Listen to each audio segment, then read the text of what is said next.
and he gave me its price. I returned home, but he sent for me, and when I went to him, he said, "Did you think that I have bargained with you to take your camel? Take it and the money. They are all yours." Now, this beautiful hadith is clear. Jabir ibn Abdullah was riding a camel, and the camel was so tired, so old, he wanted to get off it and send it loose. Khalas, let it live of its life alone. But the Prophet came, alayhi salatu wasalam, which means that also the ruler, the leader of the army, looks at the weak and the strong. So the Prophet alayhi salam was moving around. He saw Jabir, he went to him, he prayed for him. And this is the greatest benefit anyone can get from the Prophet ﷺ when he prays for you. Not only that, he stroked the camel, and all of a sudden, the camel became as fast as a horse. And he said that it ran so fast, I could not believe that. So the Prophet ﷺ came to him and he said, "Sell it to me." And Jabir said, "No," which means that this is not religious instruction, this is a transaction. And again the Prophet said, ﷺ, "Sell it to me." And he named the ounce or uqiyya. Ounce and uqiyya is the same, by the way, so don't think it's a different price. So he accepted. And we benefit from this, that we also read in the books of fiqh that transactions have to be by proposing and accepting. So they say that a seller has to say, "I sell you this for 5 riyals," and you accept. Here it's the opposite. It's the buyer saying, "Sell it to me," and the seller saying, "Okay, I accept." So it can be both ways. It depends on what the community and the people agree upon and consider it to be sales. It's halal. So he went and accepted sending it to the Prophet ﷺ, but he stipulated, he made a condition. And this is suitable to our chapter. What is the condition? That I reach Medina. And the Prophet ﷺ agreed to that condition. When they reached Medina, Jabir took the camel and gave it to the Prophet ﷺ. In another narration, he gave it to Bilal, and he took the money from Bilal and went home. The Prophet sent for him. He went again, and the Prophet gave him the camel and the money. And he said to Jabir, "Do you think that I was bargaining with you so that I will get your camel?" Meaning that the Prophet was just joking with him, and actually he just wanted to benefit him with the camel and with the money. Now, the hadith, we can elaborate on it in like 4 or 5 programs because of all the benefits that are included. And most of the hadith of the Prophet ﷺ, we can go forever. Yani for example, it's permissible to strike a camel or a beast as long as it doesn't kill it. Sometimes you see people striking their horses, their mules. This is permissible, there's nothing wrong in that. And also, you can understand that it is permissible to ask for a condition. For example, if I sell you my car, but I tell you that on the condition that it takes me to the following city. This is permissible, as long as it can be measured. If I tell you that my condition is that it takes me to that city, or for the duration of 1 week, this is specified, this is halal. But if I tell you, I'll sell you my car, but I'll only give it to you when Abdullah arrives from his travel. Abdullah could arrive tonight, and he could stay for 6 years. So this is indefinite, and this is not permissible because it goes against the soul of the contract of selling your car. Also, you can benefit from this, that what happens if you make another condition that is not related to it. For example, if I tell you, I'll sell you my car on the condition that you allow me to rent your house for a week. What does this have to do with that? A lot of the scholars say that this is not permissible because the condition is not connected. But Shaykh al-Islam ibn Taymiyyah and other scholars say that as long as it does not make halal haram or haram halal, it is permissible. And the Muslims are held accountable by their conditions. If we make a condition and it's halal condition, then there is nothing wrong in that.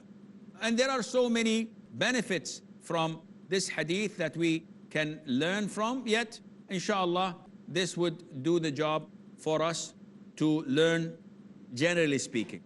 You should also read more about the benefits of this hadith because it adds value to you. The following hadith, hadith number 274. Now let's choose someone here. Yes, Akhi. Narrated by Abu Huraira, the Prophet sallallahu alaihi wasallam, resident of a town, from selling for a Bedouin, and do not practice najash. Do not offer a high price for a thing which you do not want to buy, in order to deceive the people. No Muslim should offer more for a thing already bought by his Muslim brother, nor should he propose to a girl already engaged to another Muslim. A Muslim woman must not for the divorce of a sister, co-wife, in order to spell out what is in her plate. Okay. Now, all of these were previously mentioned, with the exception of the last phrase. So we're not going to reinvent the wheel and talk about selling for a Bedouin or bidding the price or najash. All of these we have covered, alhamdulillah. So this hadith deals with conditions. And the last phrase talks about a condition that a woman puts to a man who's proposing to her.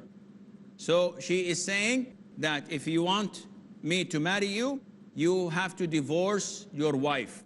And the Prophet ﷺ said that in order to spell out what is in her plate, meaning that the man who provides will put food on a plate, and you don't want anyone to share you in the plate, so he has to divorce her so that you would find a plate of your own and no one sharing it.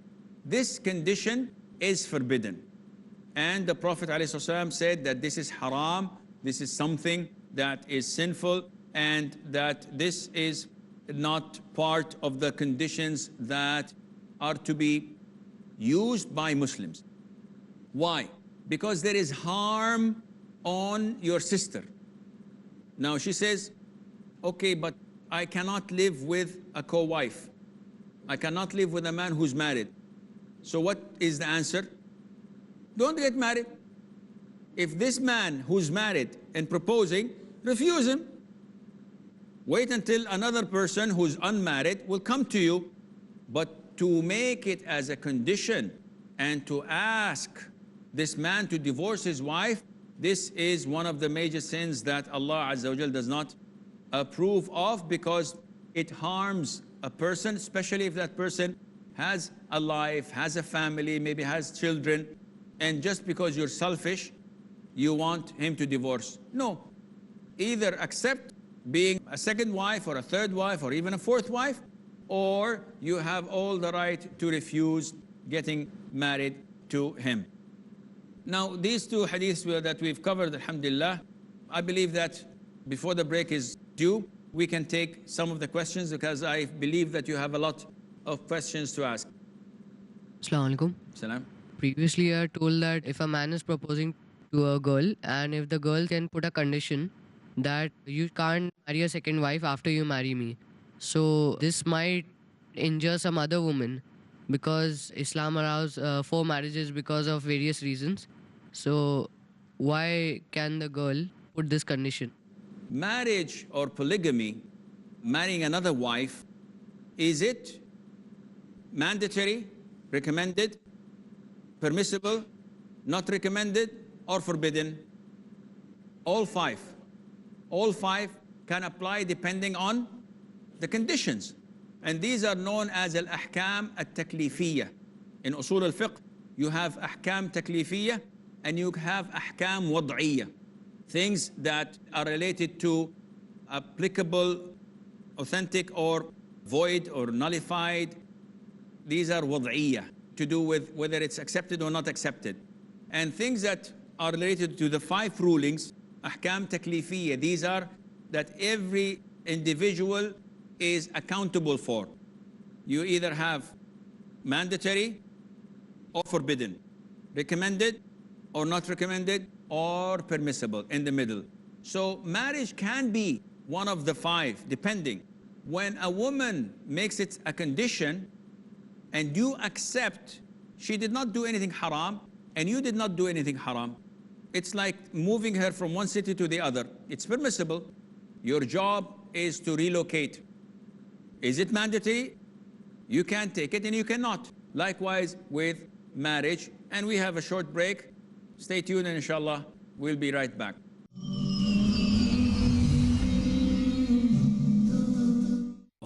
Assalamu alaikum wa rahmatullahi wa barakatuh. I'm Dr. Bilal Phillips, and you're watching Peace TV. Marriage or divorce? What's Islamic ruling? Nikah. Solution or problem? Heaven or hell? There is a misconception. You choose. Beauty, wealth, family status, virtue. Decide what you want. Decide your choice. Be sad or be happy. It's your choice. Join Dr. Zakir Naik in Better Half or Bitter Half every Friday at 6:30 p.m. and repeat telecast at 9:30 a.m. India on Peace TV.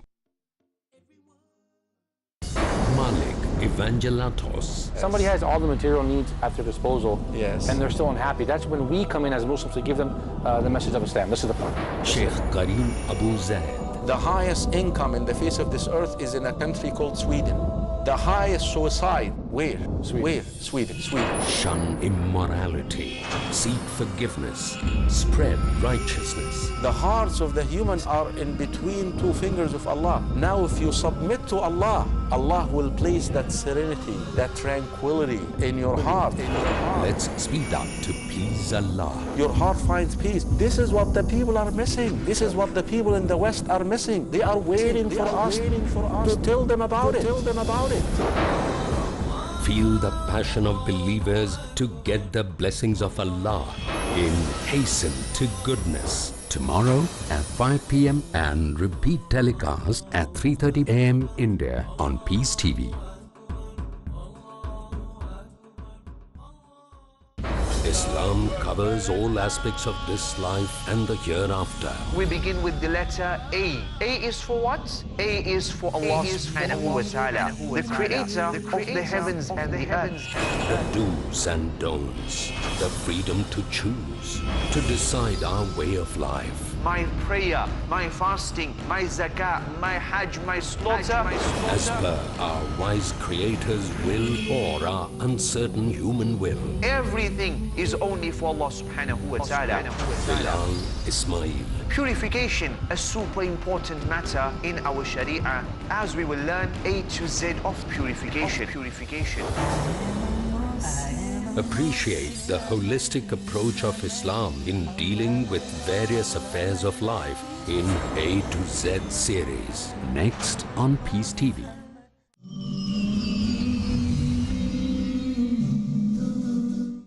Assalamu alaikum and welcome back. So going back to your question, when a woman makes such a condition, this is her right. She did not make anything haram. She is simply defining what she wants in her future. A woman says, I accept marrying you on the condition that you give me the right to finish my 4 years in university. You said, okay. After 1 year, you said, I want you to sit home. This is not fulfilling the conditions, and you may accept and fulfill the conditions because you have made an agreement, or she has the right to separate from you and say, I don't want to stay with you anymore. Yes, Akhi. The question is related to the hadith number 273 narrated by Jabir radiallahu anhu. It says, I sold it and stipulated that I should ride it to my house. So if anything happens to the product or the merchandise, who shall bear the risk? It has not been delivered yet.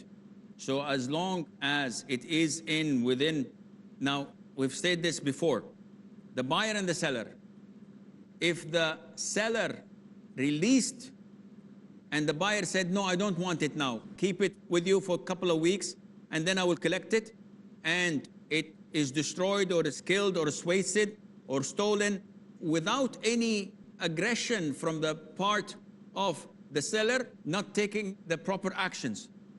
If he did not do anything, if he was not careless, and he did not do any form of aggression, then the buyer loses it, because I gave it to him, he did not take it. If it's the other way around, as in the case of Jabir, now the transaction has been performed. Jabir said, yes, but I make a condition until I reach.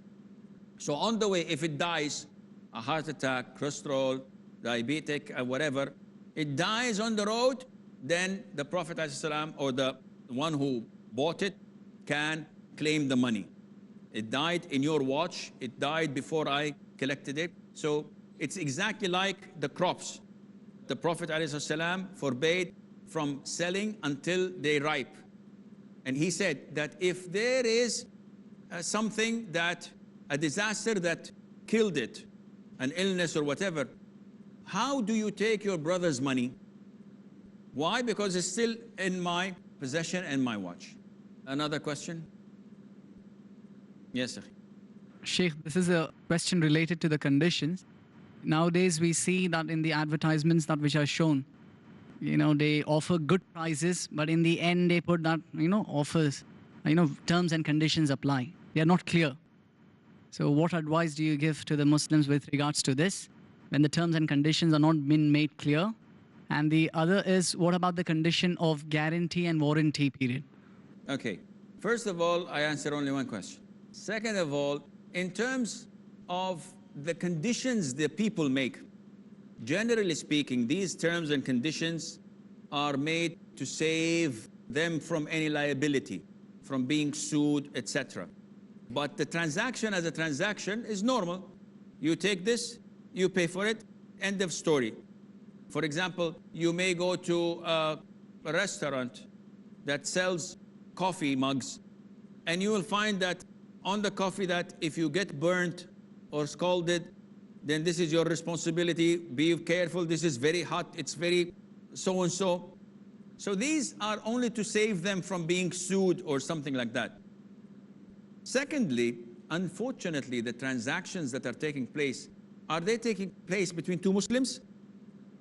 Usually between a Muslim and a non-Muslim. So you cannot hold them accountable because you're not in a Muslim country. In a Muslim country, these conditions have to be clear. If I sell you something and I sign a contract with you, and like, for example, big companies do, if you buy something online, terms and conditions, and you find 73 pages, and at the bottom you say, I agree or don't agree. Who ever read these conditions in his life? No one. I'm not gonna, if it's one page, I'm not gonna read it. 73 pages? I say, agree, khalas. Let's get it over with. But technically speaking, as long as you press the button, I agree, then you agree. You should have read the conditions, and most of us, if they read the conditions, they're not gonna agree to it. So you bear the consequences of buying something without going thoroughly through the conditions and signing a contract. As for your second question, as an exception, and I always make exceptions every now and then, the issue of guarantees and warranties, we covered this previously, but just as a reminder, when you buy something and the company offers you a warranty of 2 years or 3 years or a certain mileage, this is permissible. And you can hold them accountable to it, because I bought the car and they offered. It's not me that I am buying something. And we've stated that if, for example, you buy a car, it has 3 years warranty or 100,000 kilometers. But while buying, they tell you, listen, the price is 100,000. But if you give us another 1,000, we will extend the warranty to 4 years. And if you give us 5,000, we will extend the warranty to 5 years. These 2 years are haram, because this is like insurance, like gambling. You give them the money, there's a possibility nothing happens. And there is a possibility the whole car can be changed because of such an error or manufacturing default. So this inshallah clarifies it a little bit. Akhi, at the end. Yeah, Sheikh, you mentioned just before about insurance. So what's your ruling regarding the life insurance nowadays? We also discussed this before, but again and again.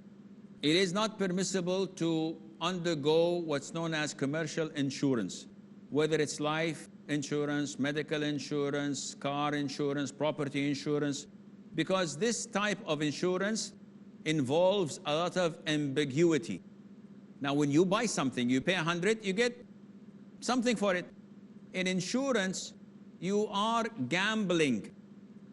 You pay 1,000 for any type of insurance, and they cover you up to $1 million in damages.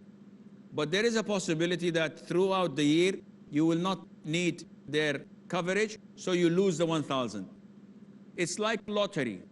You pay few rupees and you may become a multimillionaire, and maybe you lose the money you have paid. So this type of gambling is forbidden in Islam. Insurance is prohibited in Islam, with the exception of what's known as cooperative insurance, which is Islamic insurance, but it is very difficult to apply. All of us have a pot and we put money inside and say whoever needs money for emergency, accident, car, accident, medical insurance, whatever, we take from this pot. This is halal because we are collaborating on halal. There's no interest, there is no gambling. We want to benefit one another. 1 year finishes and no one uses what's in the pot. So okay, remains as it is. In 1 month's time, he takes 100, he takes 500, he takes 1,000. They have problems, accidents. In 1 month, the money is over, it's finished. The brother comes and says, I have an accident, I need money. Oops, there's nothing inside. Where's my money? Yeah, it wasn't your money. You were cooperating, collaborating with the brothers to help one another. The money is over, khalas. This is halal. Unfortunately, this is not practiced nowadays.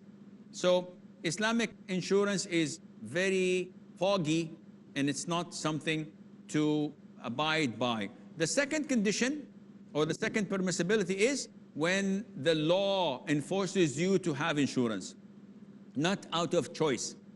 So in order to drive a car, they say you have to have insurance for your car. Otherwise, we will give you a fine and maybe we will put you in jail.